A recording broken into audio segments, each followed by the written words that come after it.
आज सबसे पहला दिन है जहां पे हम लोग करने वाले हैं केमिस्ट्री का वन शॉट जबरदस्त क्लासेस। आप सभी लोगों से मैं अनुरोध करूंगा, प्यारे बच्चों कैसे हो, पहले ये बताओ क्या हाल चाल है, घर में सभी लोग ठीक है? गुड इवनिंग बच्चों, गुड इवनिंग। यस, बहुत बढ़िया। तो आज हमारा पहला क्लास है इंट्रोडक्टरी के बाद हम पहला क्लास ले रहा हूं जिसमें हम लोग आज सॉलिड स्टेट जो चैप्टर है हमारा उसको कंप्लीट करेंगे बच्चों। सॉलिड स्टेट, सॉलिड स्टेट यानी कि ठोस अवस्था। आज हम करने वाले हैं कंप्लीट ठोस अवस्था चैप्टर को। ठोस अवस्था जो बच्चे स्टार्टिंग से पढ़े होंगे तो भी ठीक, नहीं पढ़े होंगे तो भी ठीक, आज हम कंप्लीट कराएंगे आपको। 1 से 1.25 घंटे का लेक्चर होगा जिसमें आप लोगों को पूरा, मैं बता दूं कि पूरा का पूरा आपका एनर्जी यहां पे होना चाहिए, पूरा फोकस यहां होना चाहिए, पूरा डेडिकेशन यहां होना चाहिए आज के सेशन में। क्योंकि आपको पता है ना, आप मतलब वो काम करने जा रहे हैं कि नामुमकिन को आप मुमकिन में बदलने जा रहे हैं, समझ रहे हैं? पूरे साल का कोर्स को आप महीने दिन को अंदर कंप्लीट करने जा रहे हैं, तो कितनी एनर्जी, कितनी डेडिकेशन, कितना फोकस और कितना कंसिस्टेंसी की जरूरत पड़ती होगी इस सेशन के लिए। ठीक है, पेन और पेपर साथ में रखना, हर एक छोटी छोटी बातों को नोट करते चलना, मौका मिले और मैं बोलूं तो जरूर खास नोट कर लेना, ठीक है? बाकी तो हम आपको स्लाइड का पीडीएफ, हैंड रिटेन नोट्स का पीडीएफ और डीपीपी के फॉर्म में वीवीआई क्वेश्चंस भी आपको देंगे, उसका टेंशन मत लेना, ठीक है? अच्छा, वीडियो जिन बच्चों का रुक रहा है तो मैं ये बताऊंगा कि उनका नेटवर्क का थोड़ा बहुत इशू होगा, एक बार देख लेंगे आप सभी कोई, थोड़ा बहुत वो मिला लीजिएगा, ठीक है? बहुत स्लो रहेंगे, आपके साथ चलेंगे, आपकी हर बातों को बताएंगे। चलो, चैप्टर का नाम है ठोस अवस्था। सबसे पहले समझते हैं कि ठोस अवस्था क्या होता है। किसी भी ठोस पदार्थ के बारे में आप समझते हैं, यहां से 4 नंबर का क्वेश्चन पूछा जाता है। किसी भी ठोस अवस्था की बात करो, अवस्था तो एक ही होता है, ये पदार्थ की भौतिक अवस्थाओं में से एक भौतिक अवस्था होता है जिसको हम लोग ठोस कहते हैं। हमारे माइंड में सेट है बच्चों, हमारा माइंड सेट है कि हम ठोस का मतलब वही समझते हैं क्या।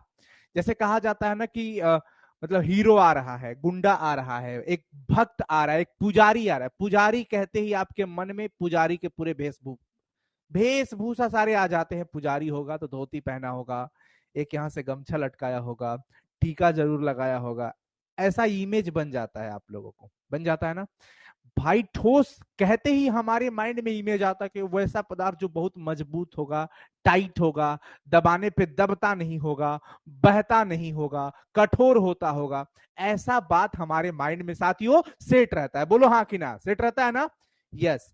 तो ठोस की अगर हम बात करते हैं तो हमें पता है कि इसका जो आकार होगा, आयतन होगा, दोनों का दोनों निश्चित होता है, इसमें कोई दो राय वाली बात नहीं है। ये स्टार्टिंग है, इस वजह से थोड़ा सा ठोस का इंट्रो ले लेते हैं। अब ये बताओ, ये काफी अणु इसके पास पास होते हैं, तभी तो हम लोग इसको ठोस बोलते हैं बच्चों। तभी तो हम लोग इसको क्या बोलते हैं? ठोस बोलते हैं, नहीं तो ठोस थोड़ी बोलते हैं। बहुत पास पास है, इस वजह से हमने इसको क्या नाम दे दिया कि ये ठोस है। इसके बीच का जो गैप देखो, ये क्या ज्यादा होता है? नहीं, कम होता है। इनके बीच का जो गैप है, अणुओं के बीच का गैप क्या होता है बच्चों? बहुत ही कम होता है। अब देखो, कम होता है, इसी वजह से इनके बीच आकर्षण बल काफी ज्यादा होता है। आकर्षण बल काफी ज्यादा होता है, इसीलिए तो इसको तोड़ना, ऐसे करना सब कुछ मुश्किल होता है ना। बोलिए सभी कोई यस। तो अंतराणविक स्थान तो बहुत कम रहा, नगण्य रहा, लेकिन अंतराणविक आकर्षण बल काफी ज्यादा होगा, यानी कि ये ज्यादा होता है। दूसरी चीज, असंपीड्य कंप्रेसिबल नहीं होता है, दबाने पे दबता है क्या? अगर स्पंजी पदार्थ को और पावरोटी को छोड़ दिया जाए, वो अपवाद है, उन्हें छोड़ दिया जाए, तो उनके अलावा अगर मैं आपसे पूछूं कि क्या सभी ठोस पदार्थ संपीड्य होते हैं? नहीं, ये संपीड्य नहीं होते हैं। क्या होते हैं बच्चों? असंपीड्य होते हैं। क्या होते हैं? असंपीड्य। ग्रेट, बहुत बढ़िया। बहाव का गुण नहीं पाया जाता है, विसरण का गुण भी नहीं पाया जाता है, ये एक दूसरे में जाके पूरी तरह से मिलता नहीं है। ठोस पदार्थ के वर्गीकरण की बात करते हैं बच्चों, तो ठोस पदार्थ के दो पुत्र होते हैं, एक को बोलते हैं हम क्रिस्टल और दूसरे को बोलते हैं अक्रिस्टल। एक हमारा क्रिस्टल होता है और एक क्या हो जाता है? अक्रिस्टल। क्रिस्टल किसको कहा जाता है? वैसा ठोस पदार्थ, पहले तो ये सुनिश्चित कर लो कि ये ठोस ही हम पढ़ रहे हैं। क्या पढ़ रहे हैं? ठोस पढ़ रहे हैं। ये ठोस है, और ठोस के दो पुत्र, एक वो है जिसका नाम है क्रिस्टल और एक दूसरा वो है जिसका नाम है अक्रिस्टल। अच्छा, क्रिस्टल कहने से हमारे माइंड में वो बात आना चाहिए जिसकी कोई निश्चित आकृति हो, जिसकी कोई निश्चित ज्यामितीय आकृति हो, उसको हम लोग बोलते हैं ठोस। जिसका भी निश्चित ज्यामितीय आकृति होगा, जैसे हीरा, हीरा का निश्चित ज्यामितीय आकृति होता है, ग्रेफाइट उसका भी निश्चित ज्यामितीय आकृति होता है, NaCl का क्रिस्टल उसका भी ज्यामितीय आकृति होता है। तो जिसका भी निश्चित ज्यामितीय आकृति हो उसको बोलना है क्रिस्टल, और जिसका नहीं हो उसको अक्रिस्टल। अच्छा, क्रिस्टल में ऐसा भी देखा गया है कि जिसको बराबर बराबर भागों में बांट लिया जाए, बांट दिया जाए, उसको क्रिस्टल कहेंगे, और जिसको काट कर बराबर बराबर भागों में न बांटा जा सके वो अक्रिस्टल कहलाता है। अच्छा, अक्रिस्टल का एक दूसरा नाम है जिसको बोलते हैं बेरवादार। क्या बोलते हैं बच्चों? बेरवादार बोलते हैं। और क्रिस्टल जो होता है उसको क्या कह देते हैं? रवादार। चीजें क्लियर हो गई? एग्जांपल में देख लो, हीरा, ग्रेफाइट, क्वार्ट्ज, नमक, चीनी, आयोडीन, बर्फ, लोहा, तांबा, ये सब आ जाएगा। अच्छा, यहां पर एक चीज क्लियर कर दो कि क्वार्ट्ज और क्वार्ट्ज ग्लास ये दोनों अलग अलग चीजें होती है। मैं आगे दिखाऊंगा आपको। क्वार्ट्ज ग्लास अक्रिस्टल हो जाता है, कांच क्या हो जाता है? अक्रिस्टल, प्लास्टिक अक्रिस्टल, रबर अक्रिस्टल, जो भी बहुलक होते हैं वो अक्रिस्टल होते हैं। लेकिन क्वार्ट्ज की बात करें, ग्रेफाइट की, हीरा की, चीनी, आयोडीन, ये सब जो भी होते हैं बच्चों क्रिस्टल होते हैं। यहां तक किसी को कोई दिक्कत नहीं है ना? कोई दिक्कत नहीं है? आगे चलो, आगे चलते हैं कि क्रिस्टल का परिभाषा देख लो, वैसा ठोस पदार्थ जिसका कोई निश्चित ज्यामितीय आकृति होना चाहिए तथा उसे बराबर बराबर भागों में बांटा जा सके उसको क्रिस्टल कहते हैं। जैसे में एग्जांपल, और अक्रिस्टल में इसका निगेटिविटी कर देते हैं, जिसका कोई निश्चित ज्यामितीय आकृति नहीं हो और जिसे बराबर बराबर भागों में नहीं बांटा जा सके उसको क्या बोलते हैं? अक्रिस्टल। चीजें क्लियर होंगी। आगे देख लीजिए, अगर हम यहां पर बात करते हैं क्रिस्टल के गुणों की, हम किसकी बात करते हैं? क्रिस्टल के गुणों की बात कर लेते हैं। यहां पर देख लो, ये एक ऐसा क्वेश्चन है जहां से आप कई सारी चीजों को देख सकते हैं। क्रिस्टल है, अक्रिस्टल है। क्रिस्टल की निश्चित ज्यामितीय आकृति होती है जबकि इसकी निश्चित ज्यामितीय आकृति नहीं होती है। अंतर क्या होता है? अंतर में तो यही बताना होता है ना कि अगर ए और बी में अंतर बताना है तो हम कहेंगे कि ए वॉवेल है, बी कॉन्सोनेंट है। मतलब इसकी प्रॉपर्टीज इसमें ना हो, इसका प्रॉपर्टीज इसमें ना हो, यानी इसका कोई गुण विशेषता इससे ना मिले, इसका कोई गुण विशेषता इससे ना मिले। अगर मिल ही जाए तो वो अंतर नहीं, समानता कहलाता है। और अंतर का मतलब हो गया कि कोई गुण उसका नहीं मैच करना चाहिए। भाई अब इनमें अगर हम समानता की बात करें तो एक यूनिक समानता ये होगा कि ये दोनों ठोस है, इनकी दोनों की भौतिक अवस्था ठोस होती है, ठोस ये भी है, ठोस ये भी है, तो ये समानता हो जाएगा।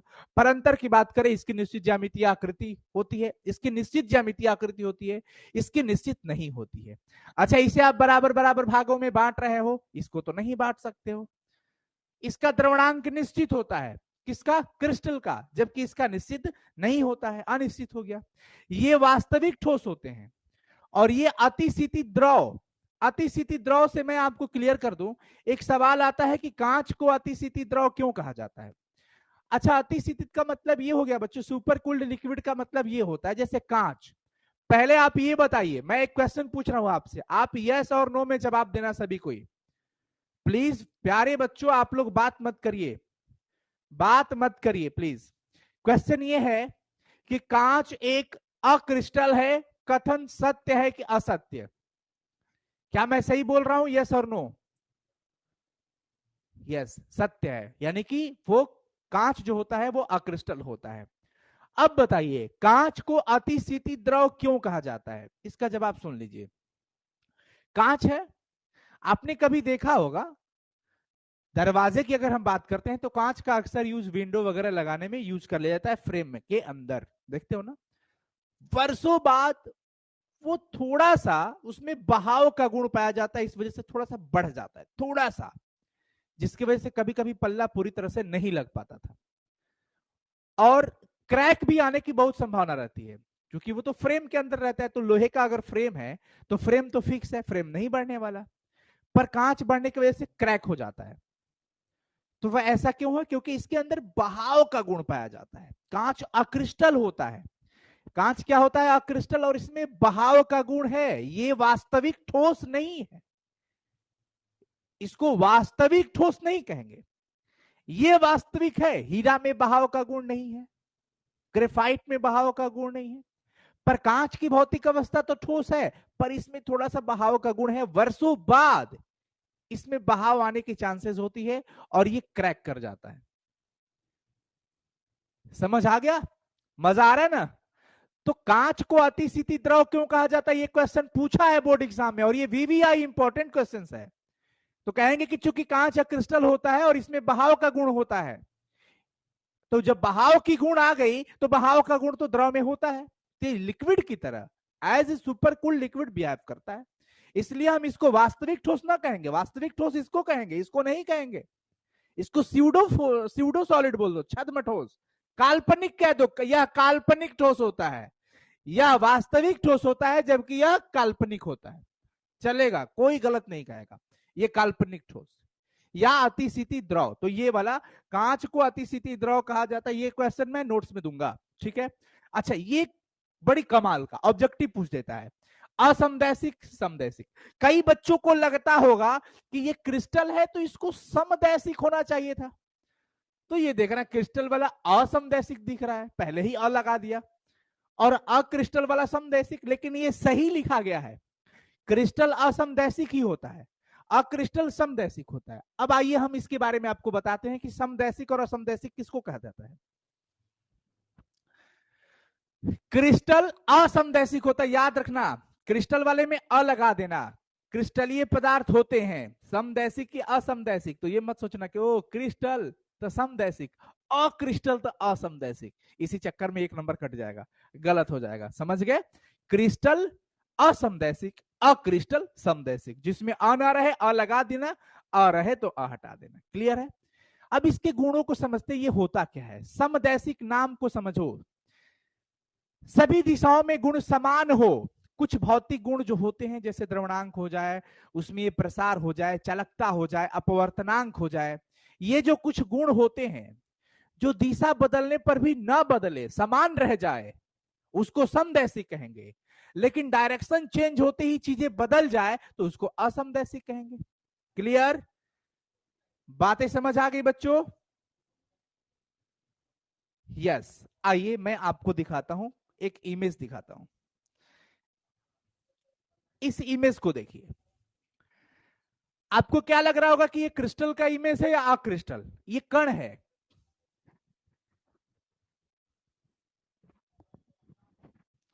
बात मत करो, कोई आपस में बात नहीं करेगा, और बेकार की बातें तो कोई नहीं करेगा। आप समझ रहे हो, आप पैसे देकर के एडमिशन लिए हो इस बैच में, क्रैश कोर्स के अंदर, तो आपके माँ पापा बहुत मेहनत से पैसे लाए होंगे, तो इस चीज का ध्यान रखें आप सभी को। क्रिस्टल है, वेरी गुड, ये क्रिस्टल है। पता है क्यों? क्योंकि एक निश्चित पैटर्न, अगर हम मानते हैं कि इसको ए है, ये वाला ए, और ये गोला बी है, A B A B A B A B, this pattern is known as crystal. जैसे अगर मान लो निश्चित ज्यामितीय आकृति का मतलब क्या है, A B A B A B, ये निश्चित पैटर्न है। लेकिन इसमें A B A B A B B B A B B, इसका क्या है भाई? इसमें कुछ भी निश्चित नहीं समझ में आ रहा है, कभी दो गो, कभी एक गो, कभी एक ए, कभी तीन बी, तो ये क्या है? ये बी बी बी बी, केवल बी बी बी बी करते रह जाओगे इसमें, ये अक्रिस्टलीय है, तो ये क्रिस्टल नहीं होगा, ये क्रिस्टल होगा। पहली चीज क्लियर हो गई। अब हम समझते हैं इसको, निश्चित पैटर्न हमको दिख गया, निश्चित पैटर्न हमको दिख गया, इसका मतलब ये क्या है? क्रिस्टल है। अब जरा इसमें हम समझते हैं चीजों को। यहां पर दो लाइन ड्रॉ किया गया, एक ऐसे और एक ऐसे, बस हम आपको छोटा सा एग्जांपल से कनेक्ट करेंगे और आप बताइएगा, बस समझो। मैं इधर खड़ा हूं और मुझे वहां पहुंचना है, वहां पे, समझना। चूंकि ये समझोगे नहीं, मैं ऐसे ही बोल के निकल जाऊंगा ना, तो तुमको परेशानी हो जाएगा, इसलिए मैं पूरी, भले आधा घंटा समय लग जाए, 10 मिनट समय ज्यादा लग जाए, कोई दिक्कत नहीं, चलेगा। मैं यहां खड़ा हूं और मुझे वहां जाना है, यानी मैं यहां खड़ा हूं, मुझे यहां जाना है, यहां जाने के लिए एक दो दो लोगों से लड़ना होगा, हम दो लोगों से लड़के वहां जाएंगे, ठीक है।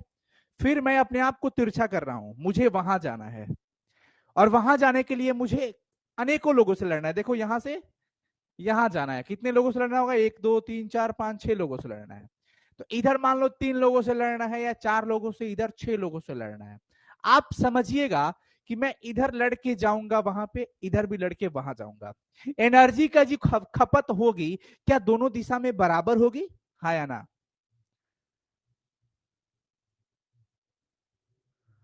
बराबर नहीं होगा।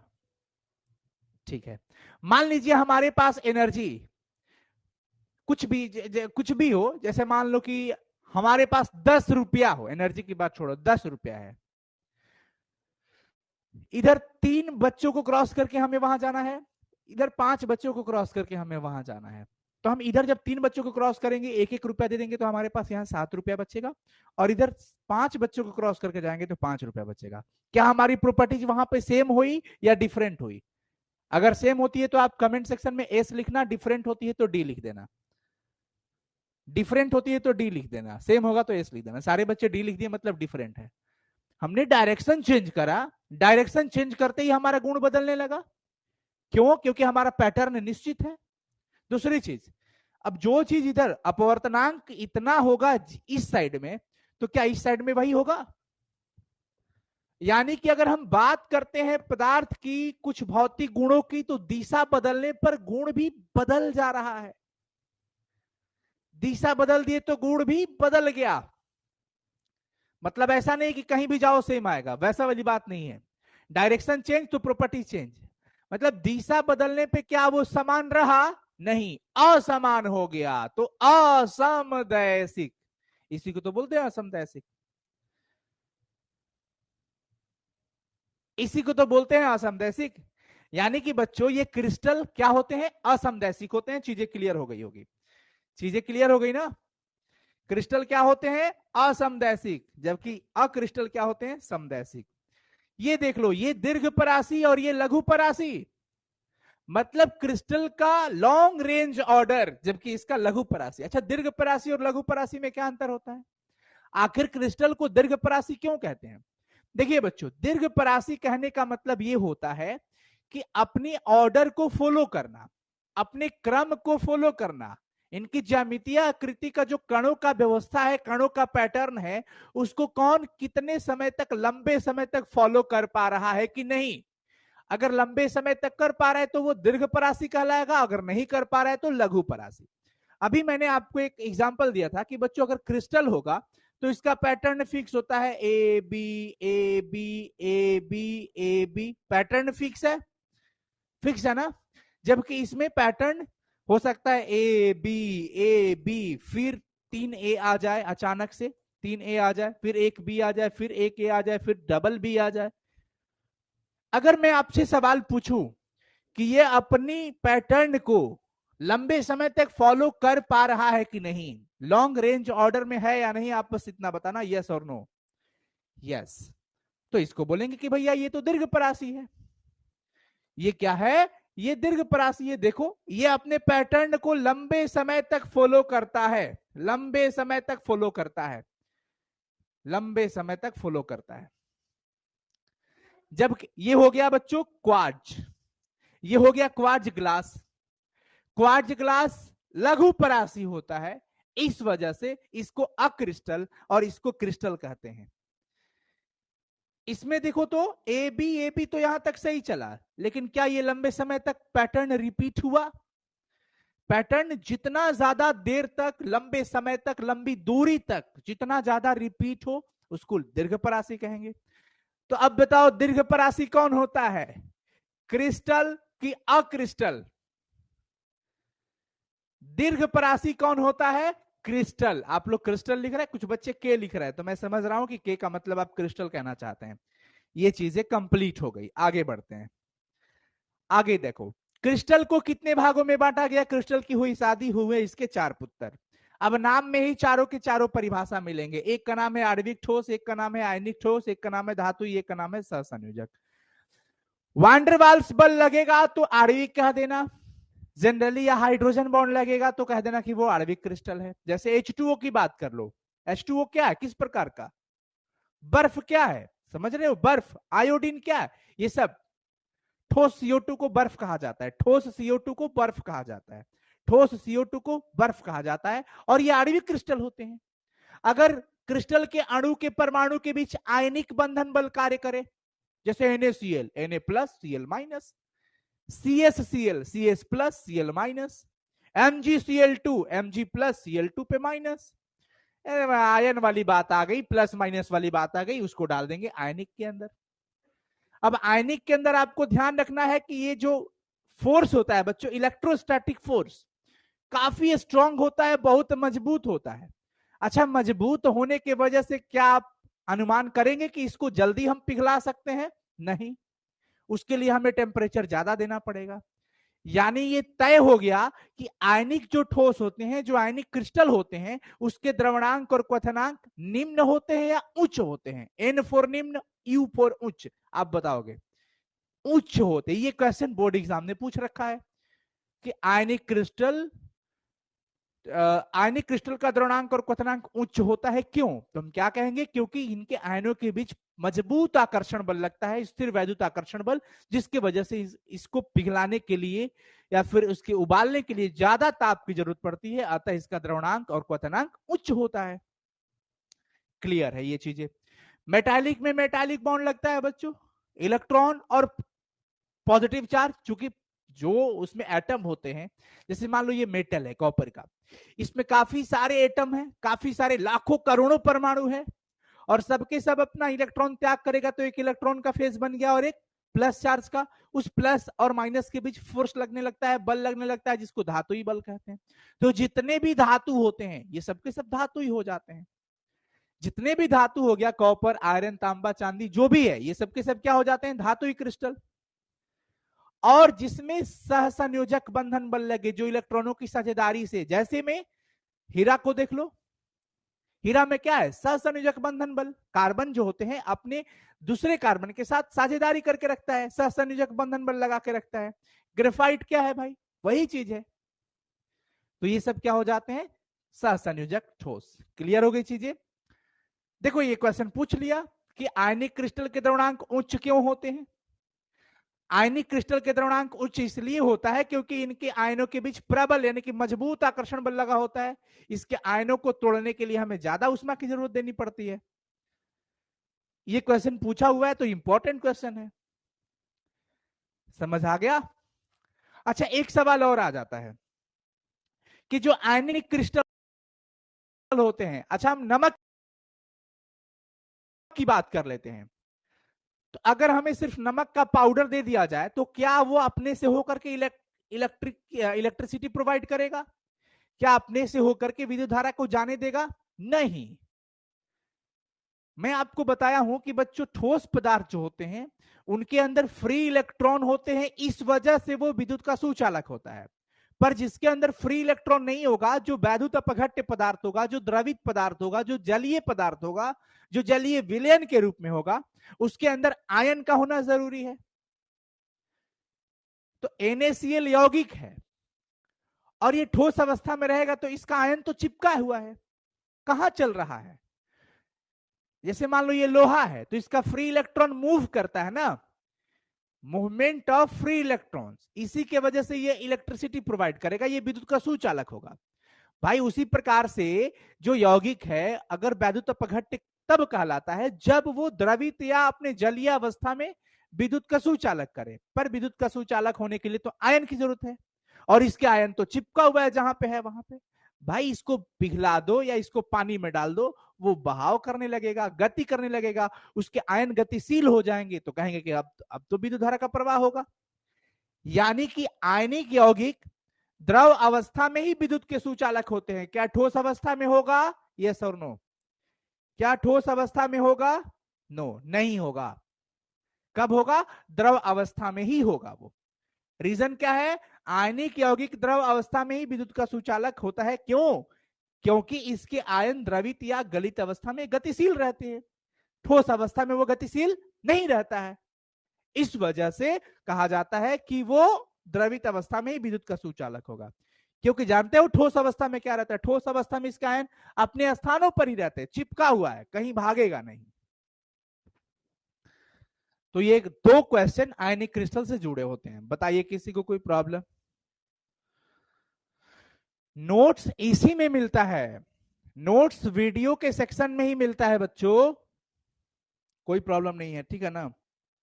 भाई नोट्स के लिए आपको अलग से टैब थोड़ी है, इसी में आपको आराम से मिल जाएगा, कहीं दिक्कत वाली बात नहीं। आप अगर संघर्ष बैच के अंदर जाते हो, मैं आपको दिखाता हूं, जैसे देखो यहाँ पे जो भी क्लासेस हुई, यहाँ पे इसके पीडीएफ दिखा रहा होगा, दिख रहा है पीडीएफ, पीडीएफ दिखा रहा है पिछली क्लासेस का। जैसे मान लो भौतिक विज्ञान विज्ञान में सर 3 पढ़ा दिए, तो आप यहाँ पे जाते हो तो दो चीजें दिखता है, एक वीडियो और एक पीडीएफ मिलता है। देख लो देख लो देख लो, हाँ एक वीडियो दिख रहा होगा और एक बगल में पीडीएफ है, पीडीएफ पे जाओ, देखो पीडीएफ पे स्टडी मटेरियल है, यहाँ पर क्लिक कर लो कि किस प्रकार का नोट्स चाहिए, कौन सा चाहिए। हैंड रिटेन में जाओगे तो हैंड रिटेन वाला देखो मिल जाएगा, ओपन हो जाएगा ये। वैसे नेट का थोड़ा सा, मेरा नेट स्लो होगा, चाहे ज्यादा पेज वाला होगा। अब रुको, ओपन करके दिखाना ही पड़ेगा, नहीं तो कहोगे तुम लोग ओपन नहीं हो रहा है सर, ऐसे ही है केवल। अब ओपन तो हो जा भाई, ओपन हो गया देख लो, ओपन ओपन हो गया ना। हाँ ठीक है, चलो जी, चलो चलो चलो स्टार्ट करते हैं फिर। सिलेबस आराम से होगा भैया, ये हमारी जिम्मेवारी है, आप चिंता मत करो, आप अपना सिलेबस कंप्लीट करो, ठीक है ना, जो भी पढ़ाई चल रही है। अब इसमें ये बहुत इंपॉर्टेंट टाइम है, इसमें हम लोग एक्स्ट्रा बातें ना करें। देखो डायमंड, ये देखो ग्रेफाइट, समझ रहे हो ना, ये सहसंयोजक बंधन बल लगा है बच्चों, ये सहसंयोजक क्रिस्टल कहलाएंगे दोनों, ठीक है ना। और ये आपको पता है कि ये विद्युत का सुचालक होता है, ये विद्युत का सुचालक होता है, जबकि ये सुचालक नहीं होता है इसके। सॉरी मैं उल्टा लिख दिया ना, एक मिनट बच्चों, मैं उल्टा लिख दिया ये विद्युत का सुचालक होता है, ये क्या होता है, विद्युत का सुचालक। जानते हो इसके पीछे का रीजन क्या है, क्योंकि ये 3 ही बॉन्ड बनाता है, तो इसमें कार्बन के पास 4 इलेक्ट्रॉन, 4 में से 3 ही इंगेज हुआ बॉन्ड बनाने में, एक फ्री रह गया, तो इसके पास फ्री इलेक्ट्रॉन होते हैं, इस वजह से ये विद्युत का सुचालक। लेकिन ये बेचारा के पास देखो, चारों के चारों 1 2 3 4, चारों के चारों बेचारा इंगेज हो गया, तो एक भी इसमें फ्री इलेक्ट्रॉन नहीं बचा, इस वजह से ये विद्युत का सुचालक नहीं होता है। चीजें क्लियर है। आगे देखो, अब ये बात आ जाती है क्रिस्टल की। क्रिस्टल पदार्थ देख लीजिए आप सभी कोई, देखिएगा सभी कोई, यहां पर फोकस करते हैं बच्चों, ये आपका कुछ गोले का पैटर्न है, गोले कुछ इसी प्रकार से सजाए जाते हैं, इसी प्रकार से पैटर्न में रखे जाते हैं, और ये जो आप देख रहे हैं ये एक पजल गेम आता है। अब जरा देखो, यहां से मैं ये बताना चाहता हूं कि इसी प्रकार के जो निश्चित पैटर्न दिख रहा है ना, ये निश्चित पैटर्न है, ठीक है। इसमें इन सभी गोले के केंद्र को अगर हम मिला देते हैं ना, तो हमें एक जालक मिल जाता है, ये देखना आप सभी को, ऐसे इन सभी गोले के हमने केंद्र को क्या कर दिया है, मिला दिया है। आप समझ पा रहे होंगे, समझ रहे हो कैसी आकृति मिल रही है, कैसी आकृति मिल रही है बच्चों, ये घनाकार आकृति मिल रही है, घनाकार। ये कई सारे डब्बे को मिलाया गया, मुझे नहीं पता उसको छोटे छोटे को क्या बोलते हैं, इतना पता है कि पजल वाला गेम होता है, ऐसे कलर मैच किया जाता है साइड बाय साइड से, ठीक है। तो एक छोटा सा भाग समझ लेते हैं कि ये जो छोटा सा भाग है इसको हमने निकाल के यहां पे रख दिया। जैसे हमारी बॉडी की सबसे छोटी सी भाग इकाई, क्या बोलते हैं उसको, कोशिका, क्या बोलते हैं, कोशिका। अगर हम एक दीवार की बात करते हैं तो दीवार का सबसे छोटा सा भाग क्या होता है, ईंट होता है, ईंट होता है ना। उसी प्रकार से इस पूरे जालक का सबसे छोटा भाग एक डब्बा होगा, तो इस पूरे को हम कहेंगे आकाशीय जालक, क्या बोलेंगे, आकाशीय जालक। और इसका एक छोटा सा निकाल लो तो उसको बोलेंगे इकाई सेल। यानी कई सारे छोटे छोटे इकाई सेल मिले हैं तो बड़ा वाला जालक मिल गया, और जालक का सबसे छोटा वाला भाग इकाई सेल हो गया। क्लियर है, चीजें कितनी आसान है, क्लियर है ना। यस, नोट्स लॉन्ग नहीं होगा, डेरिवेशन होगा, उस वजह से पेज थोड़ा सा ज्यादा लगा होगा, नोट्स लंबा नहीं है, जो आपके वीवीआई है वही है। आगे देख लो बच्चों, ये देख लो ना, आकाशीय जालक है, और इसके हम एक भाग को उठा लेते हैं, सिर्फ एक भाग को उठाएंगे ना, तो हमें जो मिलेगा वो कुछ इस प्रकार से मिलेगा, ऐसे वाला एक, ये आकाशीय जालक जो घनाकार होता है, जो कि आप देखेंगे। आकाशीय जालक क्या है? बिंदुओं का वह प्रतिरूप जो क्रिस्टल में कणों की व्यवस्था को दर्शा रहा है। अब आप इस पार्ट को देखो जो साइडेड है, जो छायांकित भाग दिख रहा होगा, उसको जरा आप गौर से देखिए। इस छायांकित भाग को आप जरा गौर से देखिए, तो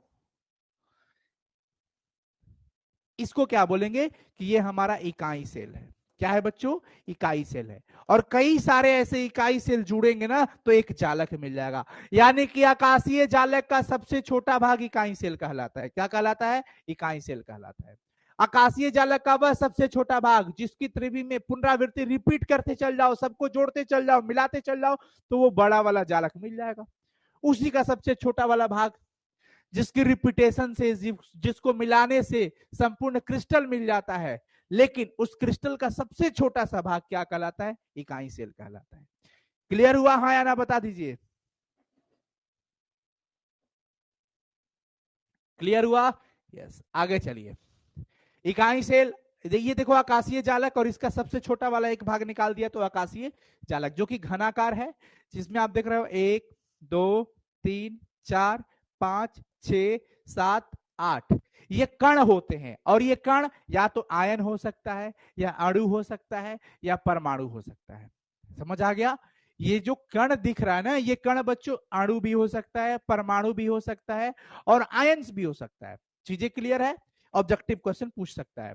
इकाई सेल दो प्रकार, इकाई सेल की अगर हम बात करते हैं बच्चों, मान लेते हैं कि ये पूरा का पूरा इकाई सेल है, तो ऊपर वाला जो सतह दिख रहा है ये फलक बोला जाता है। सतह, सरफेस, जो पृष्ठ या फलक या तल कह सकते हो। तो अगर आप घन को लो तो 6 भाग दिखेगा, 1 2 3 4 5 और 6, यही ना दिखेगा ऐसे। यस, तो 6, तो कुल फलक कितना दिखेगा बच्चों? 6। अब किनारा की बात कर लेते हैं।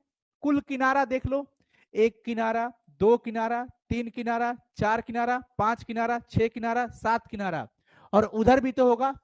तो पूरा अगर आप किनारा मिलाते हैं, जैसे मान लो कि ये फोन ही है, हम इसी के किनारे की बात करते हैं। चलो, तो 1 2 3 4, मतलब ये ऐसे रहता थोड़ा सा और चौड़ा, तो एक फलक में कितने हो जाएंगे? 4 4 होंगे, 5 6 7 8 9 10 11, और ये वाला 12। तो कुल मिलाकर के किनारा कितना आ जाएगा? 12। कॉर्नर देखो, 1 2 3, पीछे 4 5 6 7 8, 8 कॉर्नर। नंबर जरूर याद रखने हैं। कोना की संख्या 8 होती है, किनारों की संख्या 12, फलकों की संख्या 6 होती है। चीजें क्लियर है? इकाई सेल कितने प्रकार के? एक मूल इकाई सेल होता है बच्चों, जिसमें सभी कोना पर 8, यानी कि एक एक, 8 कोना पर एक एक कण विद्यमान रहता है। इसको बोलते हैं मूल इकाई सेल या सरल इकाई सेल। चीजें क्लियर हो गई? जब सिर्फ 8 कोना पर एक एक पार्टिकल दिखेगा तो हम क्या बोलेंगे बच्चों उसको? जब 8 कोना पे सिर्फ एक एक पार्टिकल हो तो उसको मूल इकाई सेल कह सकते हैं। ठीक है ना? प्रिमिटिव या सरल इकाई सेल भी कह सकते हैं आप। एक होता है केंद्रित। केंद्रित वाला में 8 कोना के अलावा या तो पिंड में रहे, 8 कोना के अलावा या तो सेंटर में रहे तो पिंड बोलते हैं, 8 कोना के अलावा सभी फलकों पर रहे। फलक मतलब 1 2 3 4 5 6 फलक होता है, 6 फलकों के केंद्र पर रहे। जैसे मैं आपको दिखाता हूं, ये देख लो, सिर्फ 8 कोना पर दिख रहा होगा, सिर्फ 8 कोना पर दिख रहा होगा, सरल इकाई सेल। 8 कोना के अलावा देख लो, 4 4 8, 8 कोना के अलावा एक सेंटर में दिख रहा होगा, body centred cubic unit cell, BCC बोलते हैं। इसके अलावा एफसीसी, 8 कोना के अलावा 6 फलक के केंद्र पर, ऐसे फिर आमने सामने या ऊपर नीचे कर लो, 1 2 इस साइड और आमने सामने ऐसे। तो कुल मिला के ये एफसीसी। इसके अलावा ईसी होता है, एंड सेंटर्ड। क्या होता है? एंड सेंटर्ड, यानी वो सिर्फ 8 कोना के अलावा आमने सामने के किसी 2 फलक पर। जैसे 8 कोना हो गया तो या तो इस फलक पे 2 ही केवल, नहीं तो सिर्फ इस दोनों पे, नहीं तो सिर्फ इस दोनों पे, उसको अंत केंद्रित कहते हैं, ईसी बोलते हैं। यह आपने समझ लिया। मूल क्रिस्टल तंत्र कुल कितने होते हैं? 7, और इससे निकाला गया टोटल तो बन गया ब्रेविस जालक, टोटल 14। तो ब्रेविस जालकों की संख्या 14 होती है और मूल क्रिस्टल तंत्रों की संख्या 7 होती है। इसे याद रखना है बच्चों, इसे भूलना मत किसी भी परिस्थिति में। ये देख रहा हूं मूल क्रिस्टल 7 मिलते हैं, 1 2 3 4 5 6 7, और इन सातों में से निकाला गया है कि किसका पिंड केंद्रित बनेगा, किसका फलक केंद्रित बनेगा, किसका ईसी बनेगा, किसका सरल इकाई सेल बनेगा। कुल मिलाकर के देखा गया तो टोटल 14 आ गया। जैसे आपसे सवाल पूछता है कि कौन सा होता है क्रिस्टल, किस प्रकार के क्रिस्टल में ब्रेविस जालकों की संख्या ज्यादा होती है। अब आप देख लो, ये घनीय वाला है, क्यूबिक वाला में कुल ब्रेविस जालक कितने बन रहे हैं? 3। अर्थात इसमें मूल इकाई सेल भी रहता है, बीसीसी भी इसका बनता है और फलक केंद्रित भी बनता है। सबसे ज्यादा ऑर्थोरोम्बिक वाला देता है, 4 को देता है। 3 4 7 2 9 2 11 1 12 1 13 और 1 14। कुल मिला के 14 ब्रेविस चालक हो गया। कुल मिला के कितना हो गया बच्चों? 14। पूछता है ब्रेविस चालकों की संख्या कुल कितनी होती है? 14। लेकिन कभी कभी बच्चों सवाल घुमा देता है और पूछता है कि घनीय इकाई सेल में, घनीय क्रिस्टल जालक में कुल ब्रेविस जालक कितने होते हैं? तो घनाकार वाला में केवल 3, वहां पे 14 मत लगाना, क्योंकि उसमें 14 पूछ देता है। तो कुल ब्रेविस जालक पूछे तो 14, लेकिन घनीय पूछे तो 3, ऑर्थोरॉम्बिक पूछे तो 4, टेट्रागोन, हालांकि घनाकार ही ज्यादा पूछता है। और एक सवाल पूछता है किस प्रकार के क्रिस्टल जालक में अधिकतम ब्रेविस जालक होते हैं। अब यहां से ऊपर से नीचे देख लो, झांक लो, नजर लगा लो, देख लो, आपको मिलेगा 4 मैक्सिमम है। किसमें है? ऑर्थोरॉम्बिक में। एबीसी का रिलेशन देख लो, अल्फा बीटा गामा इनके कोण होते हैं, अल्फा बीटा गामा इनके एंगल्स होते हैं, कोण होते हैं। किसी में बराबर 90 डिग्री का होगा, किसी में नहीं होगा, किसी में 120 डिग्री होगा। ये चीजें हैं। ए बी सी बराबर होगा कि नहीं होगा, अगर बराबर हो जाता है तो घन कह देते हो। ए और बी सी बराबर तीनों नहीं है, इतना एंगल है, तो वो ऑर्थोरॉम्बिक कहलाएगा। तो ये समझ में आ गया आप लोगों को? क्लियर है? यस, ठीक है, आगे चलते हैं। आगे देख लो बच्चों, समन्वयन संख्या एक टर्म होता है। क्या होता है कि जब हम पैकिंग करते हैं, या फिर मान लो कि हम खड़े हैं, एक बहुत शानदार एग्जांपल दे रहे हैं। हम खड़े हैं और हमको घेर के कुछ बच्चे खड़े हैं, घेरे हुए। तो जितने बच्चे हम हमारे बॉडी से सटे होंगे, संपर्क में होंगे, उन सभी बच्चों की जो संख्या होगी उसको समन्वय संख्या कहेंगे। अब मैं समझ रहा हूं तुम कहां जा रहे हो, ठीक है ना? मैं समझ रहा हूं तुम कहां जा रहे हो, लेकिन उधर उधर मतलब मैं बोला कि हमको घेरे हुए बच्चे हैं, बच्चा लड़का है जो चारों तरफ से हमको घेरे हुए है, और जो बच्चा हमारे बॉडी के संपर्क में है, जो हमारे टच में है, उस संपर्कीय बच्चों की संख्या को समन्वय संख्या, कोऑर्डिनेशन नंबर कहेंगे। समझ आ गया बच्चों?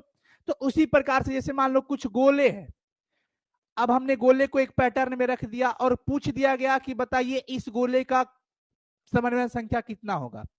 मैं सेंटर करता हूं इस गोले को, जैसे ये है, तो हम देख लेंगे ना कि ये किसके संपर्क में है।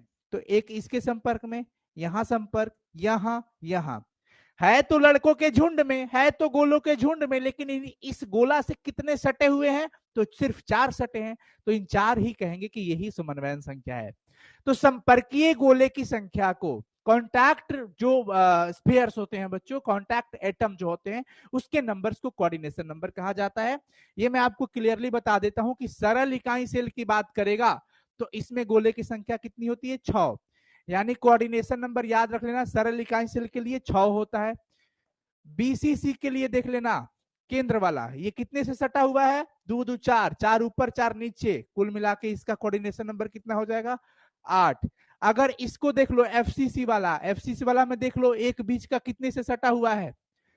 12 से मिलेगा। किससे मिलेगा? 12 से। मिला के देख लो, ये वाला 1 2 3 4 5 6 7 8 9 10 11, और कहीं छूट रहा है? हाँ, यहां पे देख लो 12। तो ये 12 से, यानी यहां पर 12। याद करने का ट्रिक दे देता हूं, यहां पर याद कर लेना 6। क्या याद रख लेना? 6। एस से सरल इकाई सेल और 6 से 6।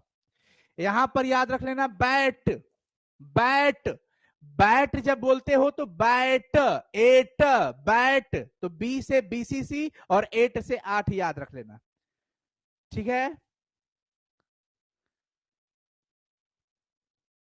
बैट मतलब बीसीसी बी से, और एट मतलब 8 याद रख लेना, एट है, एट मतलब 8।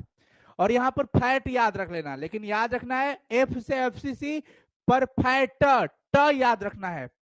ये टी, टी फोर 12 को लेके चला जाएगा, लेकिन अब ये 8 मत लगा लेना यार, कि एक का तो 8 हो ही चुका है। ट्रिक क्या करता है, ट्रिक 100% ना लगे तो आपको 80% तो जरूर हेल्प कर देता है, तो इस वजह से हेल्प हो जाएगा। ये ऑब्जेक्टिव क्वेश्चंस आपके काम में आ जाएंगे। सरल इकाई सेल में ए और आर में संबंध क्या होता है, आर बराबर ए बाई 2। हालांकि इसका मैं आपको ये दिखा देता हूं डायरेक्टली। हाँ, ये देख लो बच्चों, ये दिख रहा होगा। सरल इकाई सेल में आर बराबर क्या होता है, ए बाई 2। बीसीसी में क्या होता है, √3a/4। और एफसीसी में क्या होता है, √2a/4। ये तीन आपके सिलेबस से पढ़ना है। a/2 ये पूछता है सरल इकाई सेल में ए और आर में क्या संबंध होता है, तो क्या कहिएगा, आर बराबर में a/2। पिंड केंद्रित इकाई सेल में क्या होता है, ए और आर में संबंध, ए क्या है भाई, तो जो आप क्रिस्टल जे देख रहे थे, ये जो आप देख रहे हो, इसका जो किनारा है ना, ये किनारे की लंबाई ए होती है, और छो किनारा तो बराबर होता है क्योंकि घनाकार है। आप 7 मूल क्रिस्टल में से एक ही क्रिस्टल ना पढ़ रहे हो घनाकार वाला, तो वो घनाकार होता है, तो ए वही है, ए क्या है, वही है। तो ये याद रखना बहुत इंपॉर्टेंट है। उसके बाद बच्चों जब पैकिंग किया जाता है, मान लो कि मिठाई का डब्बा है, हम मिठाई डाल रहे हैं, तो सबसे अच्छी पैकिंग कब कही जाएगी, पैकिंग का मतलब कि हम गोले को भर रहे हैं, मिठाई भर रहे हैं, भर रहे हैं, ठीक है।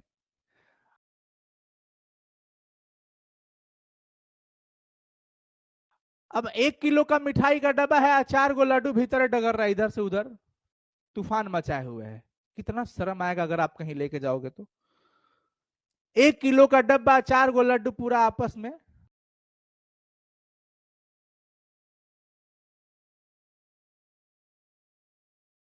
तूफान मचाए हुए, और फिर इधर से डगरा, उधर जाके धक्का मारा, इधर से।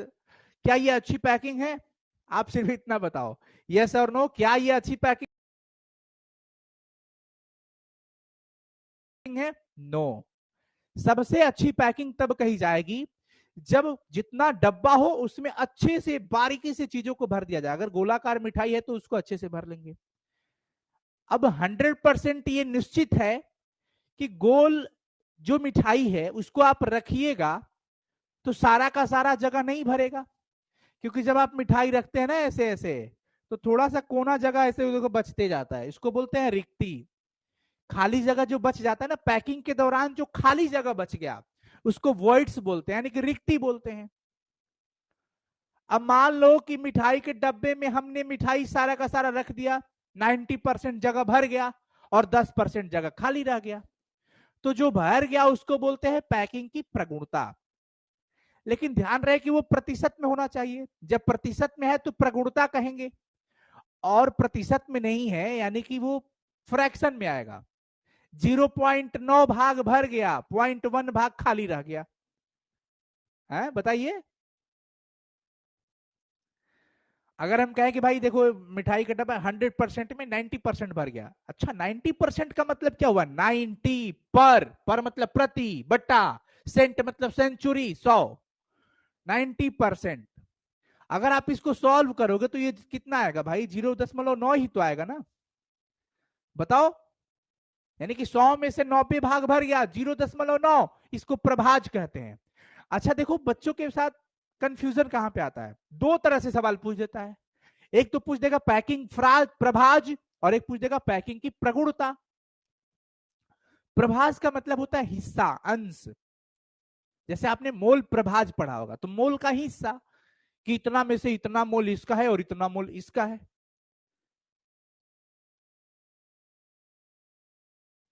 समझ रहे हो आप सभी कोई,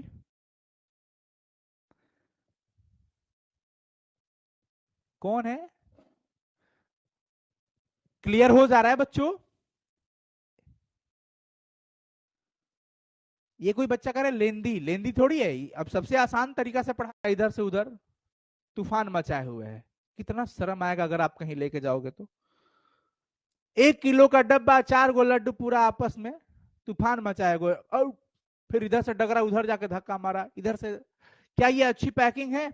आप सिर्फ इतना बताओ, यस और नो, क्या ये अच्छी पैकिंग है? नो।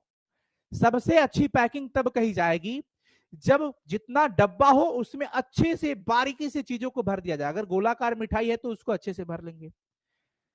अब 100% ये निश्चित है कि गोल जो मिठाई है उसको आप रखिएगा तो सारा का सारा जगह नहीं भरेगा, क्योंकि जब आप मिठाई रखते हैं ना ऐसे ऐसे, तो थोड़ा सा कोना जगह ऐसे उधर को बचते जाता है, इसको बोलते हैं रिक्ति। खाली जगह जो बच जाता है ना पैकिंग के दौरान, जो खाली जगह बच गया उसको वॉइड्स बोलते हैं, यानी कि रिक्ति बोलते हैं। अब मान लो कि मिठाई के डब्बे में हमने मिठाई सारा का सारा रख दिया, 90% जगह भर गया और 10% जगह खाली रह गया, तो जो भर गया उसको बोलते हैं पैकिंग की प्रगुणता।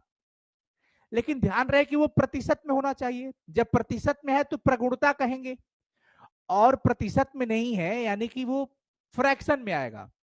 0.9 भाग भर गया, 0.1 भाग खाली रह गया है, बताइए।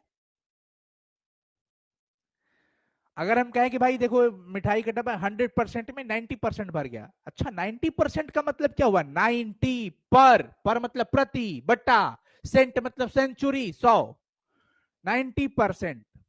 अगर आप इसको सॉल्व करोगे तो ये कितना आएगा भाई? 0.9 ही तो आएगा ना, बताओ। यानी कि 100 में से 90 भाग भर गया, 0.9, इसको प्रभाज कहते हैं। अच्छा देखो बच्चों के साथ कंफ्यूजन कहां पे आता है, दो तरह से सवाल पूछ देता है।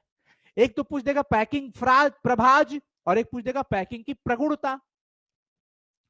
प्रभाज का मतलब होता है हिस्सा, अंश।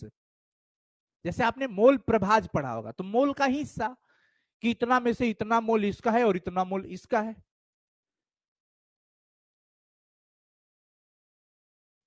समझ रहे हो आप सभी कोई?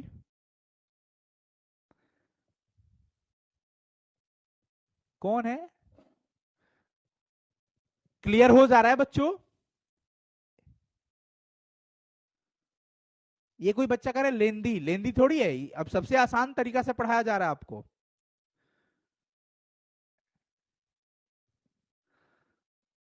अब ये तो पढ़ना ही पड़ेगा ना। ये आपको मैंने क्या बताया था, ओवरव्यू है, पूरा चैप्टर वन शॉट करने जा रहे हैं आप, और इसमें आपको वीवीआई क्वेश्चंस जहां पे मिल रहा है वहां पे टिक कराया जा रहा है। तो अब अगर आप शरबत की तलाश में हैं कि हमें केमिस्ट्री का शरबत मिल जाए, वीवीआई क्वेश्चन का शरबत का स्टॉल लगा के रखे अनुसर की, आ जाओ मेरे प्यारे बच्चों, ये वीवीआई क्वेश्चन का शरबत है, जो इसे पी लेगा उसको केमिस्ट्री में अब सारा समस्या खत्म। ऐसा नहीं हो सकता, आपको मेहनत तो करना ही पड़ेगा। ऐसा नहीं हो सकता है, ऐसा नहीं हो सकता है। अब अगर आप सिर्फ वीवीआई क्वेश्चन से मतलब रखते हैं तो आप पीडीएफ का इंतजार करिए। अगर आपको वीडियो के लेक्चर से मतलब नहीं है तो आप सिर्फ पीडीएफ का इंतजार करिए, सेशन खत्म हो जाएगा, हैंड रिटन नोट्स चिपका दिया जाएगा आपके लिए, और आप उस क्वेश्चन को देख लीजिएगा सिर्फ। और जिनको दोनों से मतलब है वो वीडियो को भी देख रहा है, क्योंकि इस वीडियो में स्टार्टिंग से एंड तक के जो इंपॉर्टेंट कॉन्सेप्ट है वो आपको दिया जा रहा है। अब ये ऑब्जेक्टिव में पूछेगा, मैं ना बताऊं तो कल गाली दोगे कि सर आप ये बताया ही नहीं थे, बताइए तो, हम क्रैश कोर्स आपका इसीलिए लिए थे। और ये पूछ देगा क्योंकि ये इंपॉर्टेंट है, तो हम तो कहीं के नहीं ना रह पाएंगे। इसलिए आप सभी से निवेदन है कि चीजों को समझिए, चैप्टर्स चल रहा है, ओवरव्यू दे रहे हैं, आपको इंपॉर्टेंट टॉपिक बता रहे हैं, और इसके साथ आपको क्वेश्चन का पीडीएफ भी देंगे, तो फिर परेशानी है कहां? परेशानी तो नहीं होनी चाहिए। मैं आपको एक चैलेंज दो दूंगा। चैलेंज वो है कि ये पूरा चैप्टर देख लो, पूरा चैप्टर देख लो और नोट्स देख लेना। उसके बाद पिछले 20 साल का, 10 साल का क्वेश्चन उठा के देख लेना। इस चैप्टर से क्वेश्चन छूटेगा तो मुझे जूता मार देना, जाओ, इतना बड़ा कह रहा हूं तुमको। बशर्ते एक शर्त ये है कि तुमको पढ़ना पड़ेगा, तुम नहीं पढ़ोगे इस सेशन को तो तुम कह दोगे कि हाँ सर ये तो हमसे नहीं बन पा रहा है, ये हमसे नहीं बन पा रहा है। लेकिन आपको बारीकी से इसको देखना होगा, नोट्स को पढ़ना होगा, हर एक चीजों को समझना होगा, सुनना होगा, दिमाग में रखना होगा। उसके बाद आप उठा करके देख लीजिएगा 10 साल का क्वेश्चन की क्या पूछा है, क्या मैं इस चैप्टर को पढ़ने के बाद इसे सॉल्व कर पा रहा हूं कि नहीं। उनको संतुष्टि नहीं थी इसलिए मैं उनको बता दिया, ठीक है ना। बाकी बच्चे संतुष्ट हैं, कोई दिक्कत नहीं है। तो अब सोच लीजिए, हमारे लिए एक भी बच्चा मायने रखता है, इसलिए मैं उनको समझा दिया, जो भी बच्चे थे मुझे नहीं पता।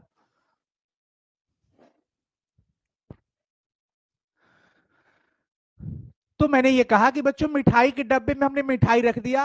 अब दो सिचुएशन है, एक तो कि कुछ हिस्सा भर गया, बहुत हिस्सा भर गया, और कुछ हिस्सा खाली रह गया। जो भर गया वो पैकिंग हो गया, जो खाली रह गया वो रिक्ति कहलाएगा। अब सोच लो कि अगर हम यही कहानी एससी के अंदर लगाते हैं, सरल इकाई सेल के अंदर लगाते हैं, तो उस इकाई सेल के अंदर कुल 8 कोना पे एक एक अणु रहते हैं। कुल 8 कोना पे एक एक रहता है, तो 8 कोना पर रहता है ना, अंदर कितना रहा? कुछ तो बाहर भी निकल गया ना। सबको ऐसे काट दो, बाहर से सबको काट दो, तो अंदर जो भाग निकल के आया है वो कुल मिलाकर एक गोला के बराबर होता है। यानी एक कोना वाला जो है वो अपना 8वां हिस्सा अंदर रखता है और बाकी के 7 हिस्सा बाहर रहते हैं उसके। तो एक एक हिस्सा 8 ने रख दिया अंदर, तो कुल मिला के 8 हिस्सा हुआ, और 8 भाग को जोड़ा तो एक गोला बन गया। यानी कि कुल मिलाकर के देख लो, सरल इकाई सेल में 8 गुना 1/8 निकल के कितना आएगा? 1। पिंड केंद्रित इकाई सेल में आपने क्या पढ़ा था? मैं आपको फिर वहां ले चलता हूं, मुझे हड़बड़ी बिल्कुल नहीं है, मुझे कोई हड़बड़ी नहीं है, मैं आपको लेके चलता हूं यहाँ पे।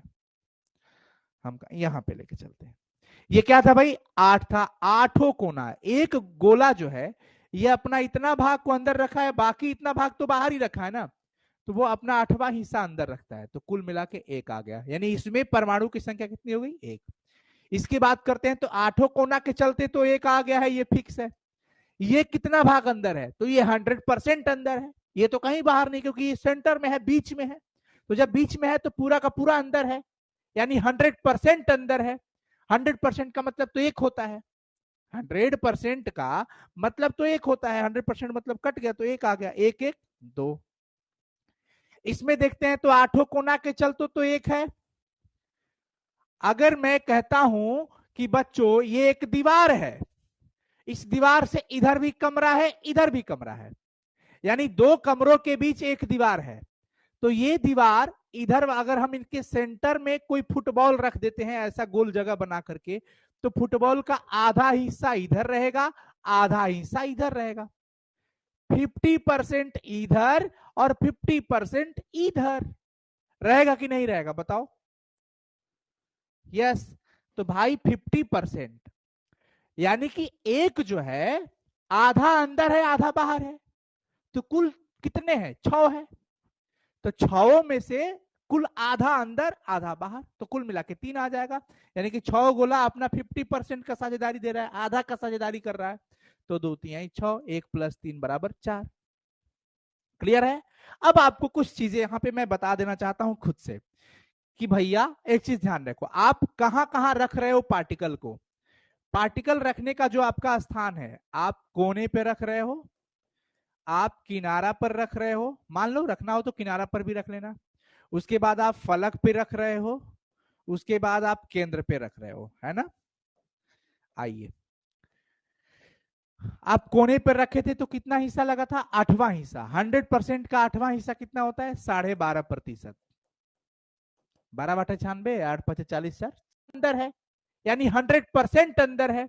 100% का मतलब तो 1 होता है, 100% का मतलब तो 1 होता है, 100% मतलब कट गया तो 1 आ गया, 1 1 2। इसमें देखते हैं तो 8 कोना के चलते तो 1 है।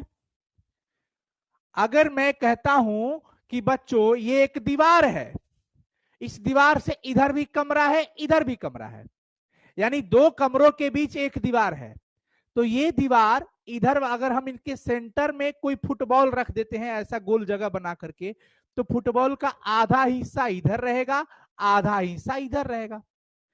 50% इधर और 50% इधर रहेगा कि नहीं रहेगा? बताओ। यस। तो भाई 50%, यानी कि एक जो है आधा अंदर है आधा बाहर है, तो कुल कितने हैं? 6 है। तो 6 में से कुल आधा अंदर आधा बाहर, तो कुल मिला के 3 आ जाएगा। यानी कि 6 गोला अपना 50% का साझेदारी दे रहा है, आधा का साझेदारी कर रहा है। तो 2 3 6, 1 + 3 = 4।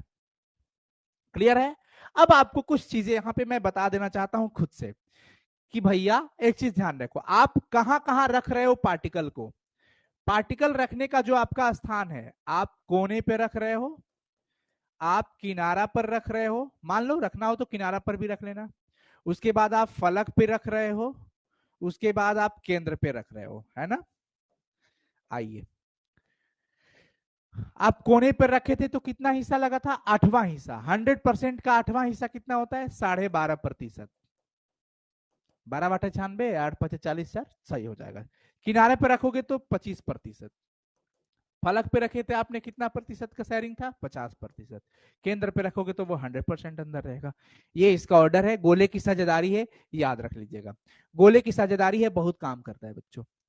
तो मैं अब आपको लेके चलता हूं अपनी स्लाइड पर, कि वो जो अपनी स्लाइड थी वो ये स्लाइड है यहां पर, कि भाई जब हम सरल इकाई सेल के अंदर एक गोला जब भर देते हैं ना, पैकिंग कर देते हैं, तो पता है ऐसा करने के बाद कितना जगह भर गया है, 52% जगह भर गया है। तो बाकी के 48% खाली है। कितना प्रतिशत भर गया जगह, 52%। इसका कैलकुलेशन करने पे पाई/6 आता है, पाई/6 को सॉल्व करोगे ना तो 52% आ जाएगा। 100 जरूर कर देना है क्योंकि एफिशिएंसी होता है ये। बीसीसी में पैकिंग की प्रगुणता कितना है, 68%। 0.68 प्रभाज हो जाएगा। तो बाकी के 32% जो बच रहा है, 100 में से 68 भाग पैकिंग हो गया, 32 भाग खाली रह गया। तो अगर बीसीसी में रिक्ति पूछेगा तो 32%, इसमें रिक्ति 48%। अब हम कह रहे हैं कि अगर हम एफसीसी की बात कर लेते हैं तो 74% जगह भर गया, तो बचा कितना खाली, 26%। अब सोचिए सबसे बेहतर पैकिंग किसको कहते हो, डब्बे में मिठाई पूरा भर दिया जाए तो पूरा का पूरा पैक हो गया, वो सबसे अच्छी पैकिंग है, एकदम भर गया। तो सबसे अच्छी पैकिंग किसकी है, एफसीसी की। जितना कम से कम खाली जगह बचेगा उसको कहते हैं कि अच्छी पैकिंग है। तो सबसे अच्छी पैकिंग तो एफसीसी की है, क्योंकि 74% इसका भाग भर चुका है। सबसे कम रिक्ति इसी में पाई जाती है। चीजें क्लियर हो गई, कोई दिक्कत वाली बात नहीं है। यह हो गया समन्वय संख्या, जो आपने पढ़ा, 6 पढ़ा आपने, बैट पढ़ा आपने, फैट पढ़ा आपने, बता दिया गया। और हीरा के लिए तो 4 याद ही रख लेना। त्रिज्या अनुपात किसको बोलते हो, आप आयनिक क्रिस्टल में क्या पढ़ते हो, धन आवेश ऋण आवेश, धन आयन ऋण आयन। तो धन आयन की त्रिज्या और ऋण आयन की त्रिज्या, धन आयन की त्रिज्या को आर प्लस और ऋण आयन की त्रिज्या को आर माइनस, इन त्रिज्याओं का अनुपात कर दो, त्रिज्या अनुपात हो गया। ये कुछ वैल्यू आता है, इसको देख लो। जब त्रिज्या अनुपात का वैल्यू इतना 0.155 से कम रहे, तो वैसी आकृति का वैसे पदार्थों के लिए समन्वयन संख्या 2 होता है। जब त्रिज्यानुपात का वैल्यू इससे लेकर के इसके बीच हो, तो वैसे के लिए समन्वयन संख्या 3 आता है। जब इतना से इतना के बीच हो तो समन्वयन संख्या 4 आता है। जब इतना से इतना के बीच हो तो समन्वयन संख्या 6 आता है। जब इतना से इतना के बीच हो तो 8 आता है। और जब इतना होता है तो 12 आता है। चीजें क्लियर है? ये ऑब्जेक्टिव में पूछेगा, और मैं ऑब्जेक्टिव के लिए ही करा रहा हूं। कोई जरूरी नहीं है बच्चों की सारा चैप्टर इतना लंबा ही होगा, सारा चैप्टर इतना लंबा नहीं होगा। ऑर्गेनिक में सबसे मजेदार आएंगे, उसमें जो सिलेक्टेड चीजें हैं वही बताएंगे। इनऑर्गेनिक में तो कहना ही नहीं है। इसमें ये और 5वां चैप्टर, दूसरा, पहला और 5वां चैप्टर थोड़ा सा लंबा रहता है, क्योंकि जो टॉपिक इंपॉर्टेंट है वो आपको बताना ही है। तो ये सब ऑब्जेक्टिव में पूछ लेता है, इस वजह से हमने आपको पूछ दिया। अब बताओ एफसीसी में पैकिंग की प्रगुणता कितनी होगी, जरा सारे बच्चों लगाओ तो, कितनी होगी बताओ। बी, वेरी गुड, यानी कि 74%। बताओ बीसीसी में खाली जगह कितनी होती है, बीसीसी में खाली जगह कितनी होती है, जरा बताओ सभी। 32%, क्योंकि 68% जगह भरा हुआ रहता है। सबसे अधिक रिक्ति किसमें रहता है, सबसे अधिक खाली जगह किसमें रहता है, सबसे अधिक किसमें रहता है, बी लगा रहे हो, बीसीसी गलत बोल रहे हो। सबसे ज्यादा खाली जगह तो किसमें रहता है, सरल इकाई सेल में, 48%। समझे कि नहीं समझे? हाँ, 48%, ये हो जाएगा ना। सबसे अधिक रिक्ति किसमें होता है, सबसे अधिक सरल इकाई सेल में। सबसे कम रिक्ति किसमें रहता है, एफसीसी में। समझ आ गया? समझ गए बच्चों कि ना समझे? यस। यदि त्रिज्या अनुपात का मान इतना हो तो उसका समन्वय संख्या क्या होगा। देख लो कितना सटीक सवाल पूछ दिया है। और इसके लिए आपको लिस्ट की जरूरत पड़ जाएगी, इसकी जरूरत यहीं पे पड़ जाएगी। तो इस तरह से आप चीजों को समझ सकते हैं। अब ये देखिए जरा इमेज, ये क्या है भाई, कणों को निश्चित पैटर्न में लगाया गया है। हमने देखा कि एक कण गायब हो गया, तो इसमें तो दोष उत्पन्न हो गया, इसी को बोलते हैं क्रिस्टलीय दोष। ये क्रिस्टल दोष है बच्चों। जब क्रिस्टल की अपूर्णता हो जाए किसी भी वजह से, कारण कई सारे हो सकते हैं, क्रिस्टल का कोई एक कण अपना स्थान छोड़ दे या कोई एक्स्ट्रा बाहर से आ जाए, अपूर्णता हो गई ना। अब देख लो एकदम ये वाला जगह खाली पड़ गया। अब दोस्तों हालांकि अलग अलग प्रकार के होते हैं, लेकिन जो इंपॉर्टेंट है वो हम आपको साझा करने जा रहे हैं। क्रिस्टलीय ठोस क्या कहता है कि इसके जो अवयवी कण होते हैं उनकी व्यवस्था के क्रम में अनियमितता आ जाती है, इरेगुलरिटी आ जाए। हमने कॉन्टिन्यूसली एक गोला रखा था, फिर हमने देखा कि यार एक तो बीच से गायब हो गया, वो तो नियमितता नहीं रही, अनियमित हो गया वो। तो उस कारण से क्रिस्टल जो है वो परिपूर्ण नहीं हो पाया, वो तो अपरिपूर्ण रह गया। यानी कि उसमें क्या हो गया, दोष उत्पन्न हो गया। उसी दोष को क्या कहते हैं, क्रिस्टल दोष कहते हैं। अब ये दोष दो प्रकार के होते हैं, एक बिंदु दोष और एक ये दोष। बिंदु दोष क्या होता है भाई, कि क्रिस्टल पदार्थ में जो बिंदु होता है, अर्थात एक परमाणु के चारों ओर की जब व्यवस्था गड़बड़ हो जाती है तो उसको बिंदु दोष कहते हैं, जिसमें स्टोकियोमेट्रिक, नॉन स्टोकियोमेट्रिक, अशुद्धता दोष ये आते हैं। आपको स्टोकियोमेट्रिक के अंदर दो पढ़ने होते हैं, बहुत इंपॉर्टेंट वाला, कि जो आयनिक ठोस होते हैं बच्चों, क्या होते हैं, आयनिक ठोस। इन दोषों को सरल रिक्तिका अथवा अंतराकाशी दोषों की बजाय फ्रेंकल और शॉर्टकी दोषों की तरह दिखाते हैं। मतलब आप वहां पर फोकस करो कि जो आयनिक क्रिस्टल होता है उसमें जो दोष उत्पन्न होता है हम उसको शॉर्टकी और फ्रेंकल कहते हैं, जो कि कई बार ऐसा देखा गया है कि ये सवाल सीधे पूछ लिया गया है। तो ये आपके बोर्ड एग्जाम के लिए ठप्पा लगाता हूं, बहुत इंपॉर्टेंट सवाल होता है, आप देखे भी होंगे इसको। अब देख लीजिए शॉर्टकी दोष क्या कहता है। शॉर्टकी दोष ये बोलता है कि अगर हमारे क्रिस्टल जालक से समान संख्या में धन आयन और ऋण आयन गायब हो जाए, मतलब कि अगर कोई बहुत बड़ी भीड़ है जहां पर शादी का आयोजन रखा गया है, ठीक है, और कई सारी जोड़ियां वहां पर इकट्ठी हुई है, अलग अलग धन आयन ऋण आयन, धन आयन ऋण आयन, धन आयन ऋण आयन, धन आयन ऋण आयन, धन आयन ऋण आयन, समझ लो, ठीक है। और अचानक से पता चलता है किसी कारणवश अपनी अपनी जोड़ी लेकर सब फरार हो गए, मतलब 5 को दूल्हा गायब हुआ तो 5 दुल्हनियां भी गायब हो गई, मतलब कि 5 प्लस गायब तो 5 माइनस भी गायब। अब सोचिए समान संख्या, ऐसा नहीं कि 6 दूल्हा और 4 दुल्हन गायब हुई है, तो ऐसा ही तो गड़बड़ बात हो जाएगा ना। जितना दूल्हा उतनी दुल्हन गायब हो गई, पूरी भीड़ से गायब हो गए, यानी क्रिस्टल जालक एक भीड़ हो गया और उसमें समान संख्या में दूल्हा और दुल्हन, धन आयन और ऋण आयन, ये दोनों गायब हो रहे हैं। तो ऐसे दोष को क्या बोलेंगे, स्कॉटकी दोष या शॉर्टकी। मतलब शॉर्ट लगाया, भाग गए ये सब, उड़ गए तारों के शहर में निकल पड़े, ये समझ आया आपको। तो वैसा दोष जब क्रिस्टल जालक से समान संख्या में धन आयन और ऋण आयन गायब हो जाए तो उस प्रकार के उत्पन्न दोष को शॉर्टकी दोष या स्कॉटकी दोष कहते हैं। अब सोचिए पहले 20 लोग थे, अब 4 जोड़ियां गायब हो गई, यानी कि 8 लोग भाग गए, तो क्या पहले जितना वजन था उतना वजन अभी भी रहेगा क्रिस्टल पूरी भीड़ का? नहीं, लोग तो भाग गए, तो भागने के बाद चीजें हल्की हो जाएंगी। समझना है, घनत्व की हम बात करते हैं तो हम आपको वजन से ही समझाने की कोशिश कर रहे हैं। घनत्व देखिए, डेंसिटी बराबर मास बाई वॉल्यूम, चीजों को आप समझिएगा। अंदर से क्रिस्टल जालक से कण गायब हो गए हैं तो हल्का होगा, यानी डेंसिटी कम होगी। तो स्कॉटकी दोष में अर्थात शॉर्टकी दोष में क्रिस्टल जालक का घनत्व तो कम हो जाता है। समझ आया? ये बहुत वीवीआई है बच्चों, ये बहुत वीवीआई है, मतलब इसको एमवीवीआई समझ जाना। अब वीवीआई का मतलब ये मत समझना भुलाइल भटकलाई, गड़बड़ हो जाएगा, वेरी वेरी इंपॉर्टेंट है। अच्छा वैसे तो सबको पता ही है बात। तो देख लीजिए शॉर्टकी दोष की बात क्या है बच्चों, समान संख्या में धनायन और ऋणायन जब गायब हो जाते हैं तब जो दोष उत्पन्न होता है उसको शॉर्टकी दोष बोलते हैं। और इस दोष में क्या होता है, घनत्व कम हो जाता है, ये घनत्व कम हो जाता है इसमें।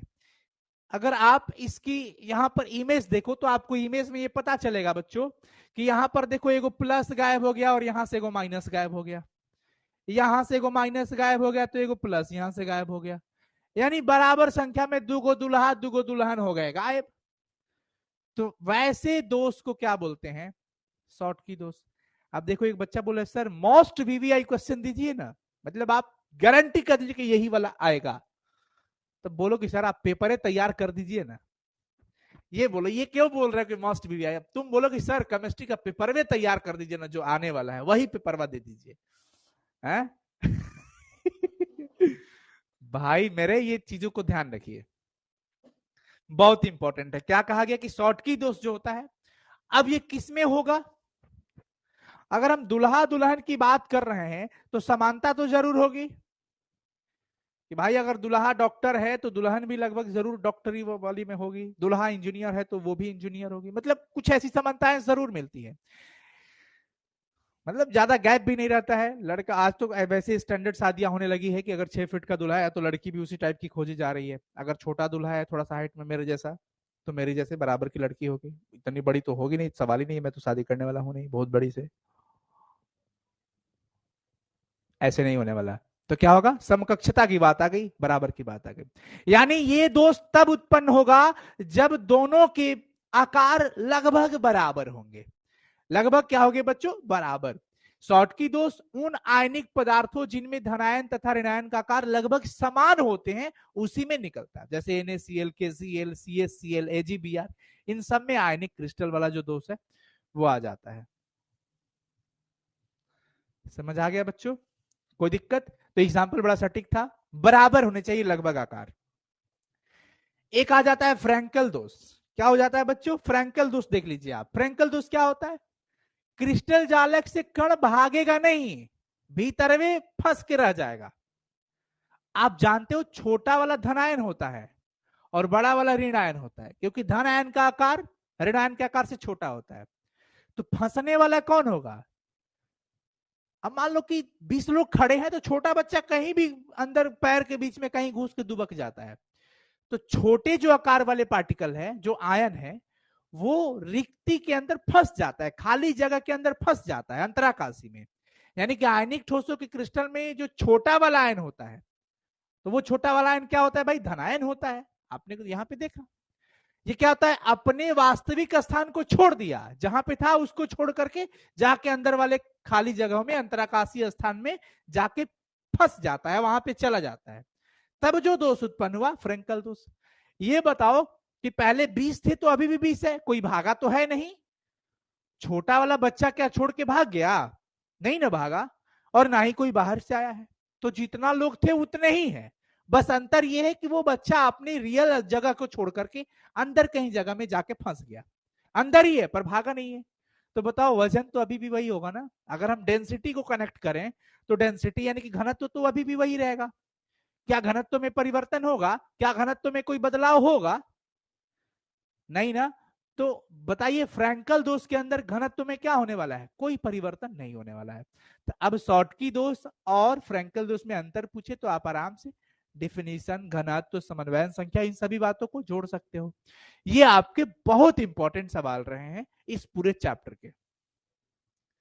तो जितनी बातें बताई गई मैं फिर से एक बार रिपीट कर देता हूं कि आपको इसमें सबसे ज्यादा फोकस ऑब्जेक्टिव के लिए कहां पे करना है, पैकिंग की प्रगुणता देख लेना है, कुल परमाणुओं की संख्या अलग अलग क्रिस्टल जालकों में इकाई सेलों में कितने प्रकार के होते हैं, ब्रेविस जालक की संख्या को देख लेना है, मूल क्रिस्टल तंत्र कितने होते हैं ये देख लेना है, और इनकी समन्वयन संख्या को देख लेना है।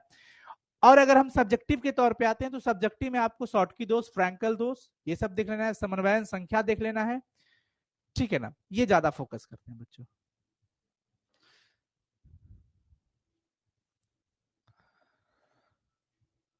आसान भाषा में नोट्स देंगे, एकदम अपनी भाषा, ये अपनी भाषा है, टेंशन मतलब क्या है। अच्छा एक चीज मैं आपको और बता दूं कि आप अपने शब्दों में उत्तर दें, ऐसा पेपर में जब लिखा रहता है तो हम क्यों किताबी भाषा को रट के जाएं, श्रृंगारिक भाषा, हमें यहाँ पे शब्दों के श्रृंगार नहीं करने हैं, ये शब्दों में झुमका लगा दिया, शब्दों को थोड़ा नथुनी पहना दिया, शब्दों को हार पहन, ऐसा कुछ भी नहीं है।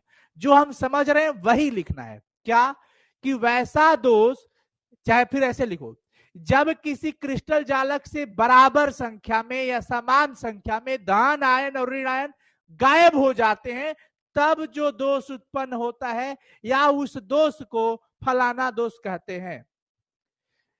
जब क्रिस्टल जालक से धन आयन अंतराकाशीय स्थान में ही फंस जाता है, क्रिस्टल जालक से बाहर नहीं जाता है, तब उस दोष को चिलनवा दोष कहते हैं। अब जो दोष है वो लिखो, कोई जरूरी नहीं है कि आप किताबी भाषा, श्रृंगारिक भाषा इस्तेमाल करें, आप अपने शब्दों में लिखिए, वो बहुत मजा देगा। भाव तो वही आएगा ना, जो आप कहना चाहते हैं वही आएगा। समझ आ गया बच्चों? कोई दिक्कत वाली बात नहीं है। हैंड रिटेन नोट्स, ये स्लाइड्स भी पहले आपको दे दूंगा, ये जो भी हम लोगों ने ऐसे डिस्कशन किया ये सब आपके साथ रहेगा। मिलते हैं फिर अगले सेशन में। ये चैप्टर आपका खत्म होता है और इसका हैंड रिटेन नोट्स तुरंत अपलोड हो जाएगा थोड़ी देर बाद।